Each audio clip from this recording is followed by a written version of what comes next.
Why, hello there. How are you today? Well, hope you're doing good, because today it is time for another Widdershin's Origami tutorial. I know, you're so incredibly stoked. I'm glad to hear it.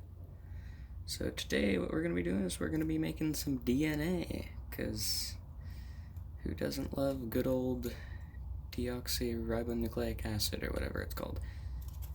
I'm not a scientist, don't quote me. So you can make them pretty fun. You can hang them up as wind chimes, although they don't actually chime because they're made of paper, unless you're a very skilled metal worker. So yeah, they're lovely little twisty things. They twist around, they make fun things happen, and they're really quite easy to make. So to get started, just fold it in half. Some people call that hot dog style, but those people are wrong. It is vertical. It is not hot dog style. And if you say that, bad person. Okay, so now you have your folded piece of paper, and it doesn't really matter what kind of piece of paper it is. I mean, obviously different size papers will give you different sized creations, but it doesn't really matter. Anything works. So now what you're going to do is you're just going to take a little piece off the edge, doesn't really matter how much, just a little bit, and fold it in, flip it over, and do the exact same thing on the other side. Try and get a similar size, but it doesn't really matter. Make a nice, crisp, clean fold right along there. Oh yeah, that's a good fold right there. And if you really want to, you can twist it back over the other way. That'll make it even nicer, crisper, cleaner, even more delicious.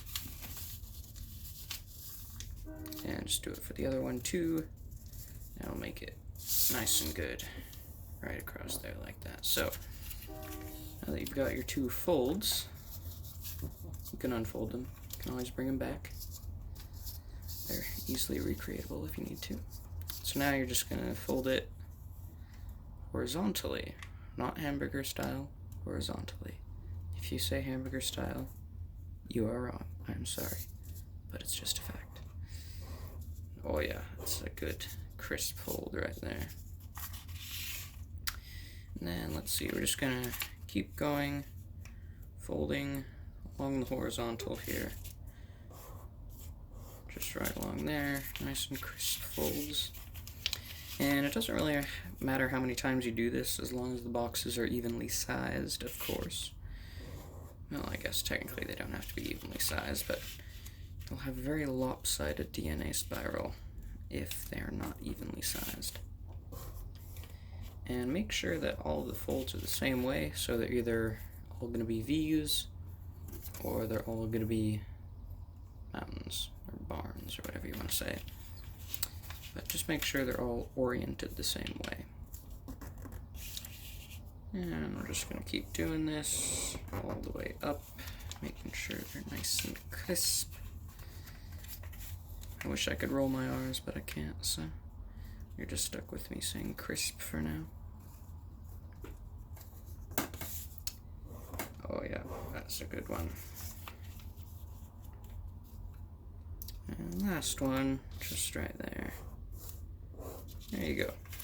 So now it's folded into 2, 4, 6, 8 different parts. And if you want to, you can fold it into 16ths, but just for the sake of time, I'm not going to do that, because it's quite a bit faster if you don't.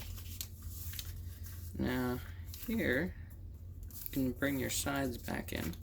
You don't have to, but I just like to, because I think it makes the next part a little bit easier.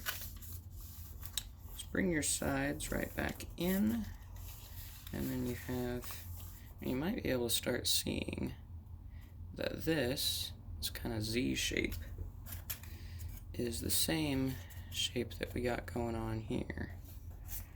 Let's see if I could, okay, maybe I can't show it, but look, there's a little bit of a Z shape there along the top and bottom and the middle part. But oh well, we don't really need to know about that. So let's see. If all of our folds are going this way, what you're going to do is you're going to start folding along the diagonal. So with your edges in, there's going to be a rectangle here. So not counting the edges, just the inside rectangle. And you're going to fold along the diagonal. So from that corner to that corner. And just going to go right along there, one corner to the other, opposite corners. Make sure it's nice and good fold, just like that. And you're just going to go on to the next one, next little rectangle, and do the same thing. Now for folding diagonals, I find it easiest to put your finger at one corner and put your other finger at the other corner. Where's it going? There it is. That's one finger at one corner, one finger at the other corner. Just press down, and then you get a nice little smooth line there. You can crease it up afterwards, and it doesn't really matter if they're perfect. It'll just make a bit of a nicer spiral. The nicer the folds are. So there's the next one. Push down there, go across it, make it nice and crisp. We're just going to do these for all 8 boxes. So there's one, and there's another one. Go through there, there we go.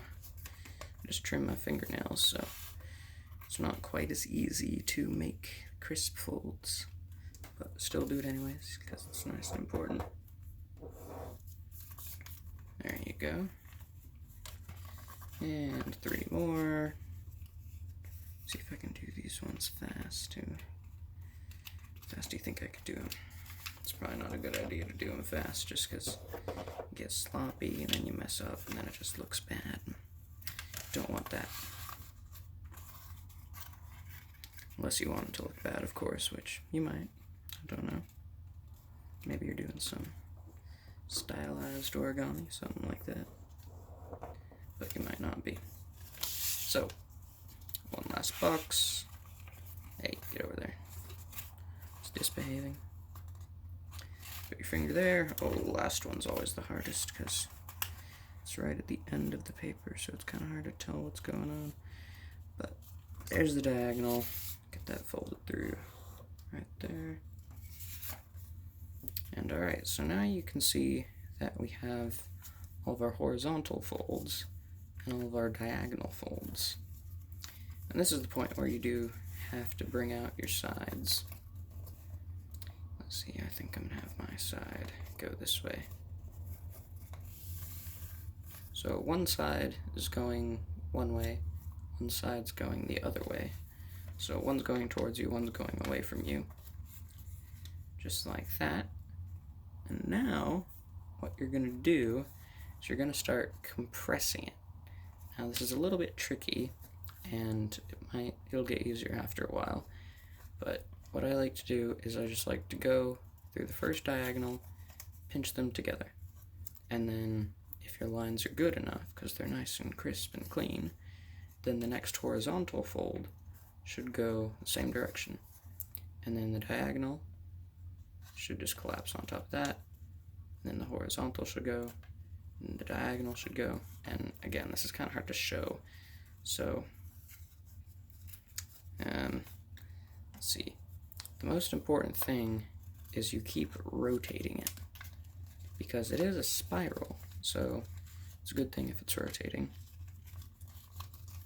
And let's see, I'll show you once more how to do this, because it's pretty easy to do again once you've done it the first time. But we'll just wait, and there you go. Now you have a little folded dish, and then you just pull it out, it turns into a spiral. Now, how nice the spiral is, like this one's pretty nice because it has a lot of folds. It has a lot of horizontal folds. So the more folds you give it, the more I guess smooth it'll be. So this one's not very smooth because I didn't give it that many folds, but you can still kind of tell that it's a spiral shape. And that is pretty much it. Hope you enjoyed the origami tutorial. It was me, Widdershins. Have a good day.